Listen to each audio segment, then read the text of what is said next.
Hi guys, খুব গরম পড়ে গেছে, গরমে আর ভালো লাগছে না। তোমরা সবাই কেমন আছো আমাকে জানাও।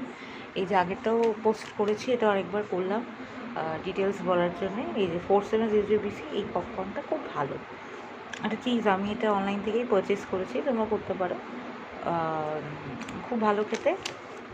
এই যে এটা বেশি দামও না, 30। দেখি আমি আবার আনবো, আনার চেষ্টা করব। এটা খুব কিছুদিন ধরেই ছিল আমার কাছে, কিনেছিলাম এটা। একদম ঘর बैठे যেরকম পপকর্ন হয়, ঘর बैठ के आप खा सकते हैं। ফ্রাইড রাইস খুব ভালো, যেরকম মলে খাই, পিভিআরে অনেক টাকা দিয়ে আমরা খরচা করে খাই। সো এটা তোমার ঘরেই বানিয়ে নিতে পারো, একদম জাস্ট লাইক মল। দারুণ লাগবে খেতে, চিজ ইয়ে। আর এটার সাথে এই যে সিজনিং দেখতেই পাচ্ছি, পপকর্নটা জাস্ট ফ্রাই করে নিলাম, মানে কড়াইতে যেরকম নর্মাল করে। প্যাকেটটা ঢেলে, আর এই সিজনিংটা ভীষণ ভালো। প্যাকেটটা ঢেলে পপিং জাস্ট ইয়ে করবে, করে করে